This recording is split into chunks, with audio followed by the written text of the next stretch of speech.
အားလုံးမင်္ဂလာပါ Keyword Entertainment ကနေပြန်လည်ကြိုဆိုလိုက်ပါတယ်ကျွန်တော်ကစာမန်ကြီးပါကျွန်တော်ဒီ review ထဲမှာတော့ကျွန်တော် YouTube comment တော်တော်များများကတောက်ဆိုထားတဲ့ AMI ရင်းနေတဲ့တော်ကြီး Agram ဟာရဲ့အကြောင်းကိုပြောပြသွားမှာဖြစ်ပါတယ်ဒီတော်ကြီးကအပြင်လောကမှာတကယ်ရှိတာမရှိဘူးလားဆိုတဲ့ပတ်သက်ပြီးကျွန်တော်သိတဲ့ကိုတစ်ခုမှကြံပြောပြသွားမှာဖြစ်ပါတယ်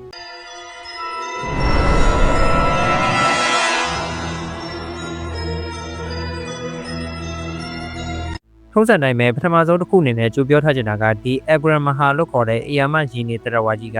အပြင်လောကမှာတကယ်မရှိတဲ့စိတ်ကူးရင်ကြိုက်တာတစ်ကောင်ဖြစ်ပါတယ်ဒီ Agram ဟာလို့ခေါ်တဲ့ AMI ရင်းနေတဲ့တော်ကြီးကိုကျူးဘာလူမျိုး 3D နုပညာရှင်ဘိုရီဆာအိုဘရော့စ်လို့ခေါ်တဲ့သူကဖန်တီးခဲ့တာဖြစ်ပါတယ်သူတို့လည်းပဲ2023ခုနှစ်ဧပြီလ10ရက်နေ့မှာတော့ The Bloodbath Agram ဟာဆိုတဲ့ဗီဒီယိုတစ်ပုဒ်က YouTube ပေါ်မှာ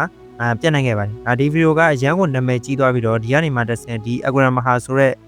ကာရီတာမွန်စတာကြီးကလည်းအရန်ကိုနာမည်ကြီးလာခဲ့တာဖြစ်ပါတယ်အဲ့နောက်ပိုင်းမှာတော့ဒီ AMI ကြီးနေတဲ့တော်ကြီး Agram ဟာဆိုတဲ့ Monster ကာရီတာကအရန်ကိုနာမည်ကြီးသွားပြီးတခြား social platform တွေမှာလည်းတဖြည်းဖြည်းနဲ့ညားလာခဲ့ပါတယ်ဒီလိုကနေတစ်စင်တပြေးနဲ့လူသိများလာခဲ့ပြီးတော့တကယ်ဒီတော်ကြီးကအပြင်လောကမှာတကယ်ရှိသလိုမျိုးလူတွေထင်မြင်လာကြတာဖြစ်ပါတယ်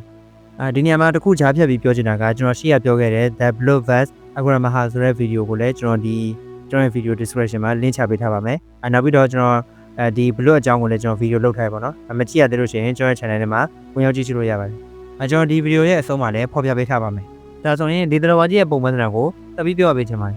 ဒီတော်ကြီးရဲ့ပုံစံကရေဘူးရအဖြစ်တော့မွေကြီးကြီးတစ်ကောင်နဲ့ဆင်တူပါတယ်နောက်ပြီးတော့မျက်လုံးကလည်း6လုံးအောင်ပါပါတယ်ပြဲနေတဲ့ပါဇက်ကြီးလည်းရှိပြီးတော့အဲ့ပါဇက်ကြီးထဲမှာ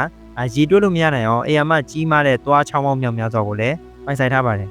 သူ့ရဲ့ကြီးမားမှုကဘယ်လောက်တောင်ရှည်လဲဆိုရင်685မီတာပေနဲ့တွက်မှဆိုရင်တော့2215ပေလောက်ထိကိုရှည်လျားတယ်လို့သိရပါတယ်ဒီတော်ဝိုင်းနဲ့ပတ်သက်ပြီးစပိန်နိုင်ငံမှာတော့မှတ်တမ်းတစ်ခုရှိတယ်လို့ဆိုပါတယ်အဲ့ဒါဘာလဲဆိုတော့16ရာစု1563ခုနှစ်လောက်တုန်းကစပိန်သင်္ဘောသားတယောက်ကသမုဒ္ဒရာထဲမှာရောလွင့်သွားလာနေစဉ်ဒီတော်ဝါကြီးကိုမြင်တွေ့ခဲ့တယ်ဆိုတော့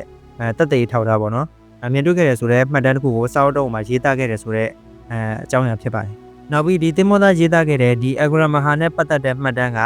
မက်ဒရစ်စာကြည့်တိုက်မှာထိမ့်သိမ်းထားခဲ့ပြီးတော့မက်ဒရစ်စာကြည့်တိုက်မီးလောင်တဲ့အချိန်မှာဒီမှတ်တမ်းကပါသွားခဲ့တယ်ဆိုပြီးတော့ပြောကြတယ်ပေါ့နော်တကယ်တော့ဒီကိစ္စအချင်းမှာဘယ်လိုမျိုးလဲဆိုလို့ရှိရင်အင်တာနက်အသုံးပြုသူတွေကဒီ Agram ဟာလို့ခေါ်တဲ့ AMI Monster ကာရီတာကိုပို့ပြီးတော့အသက်ဝင်စေခြင်းတဲ့အတွက်ကြောင့်မလို့ဖန်တီးလိုက်တဲ့ story တစ်ပုဒ်ပဲဖြစ်ပါတယ်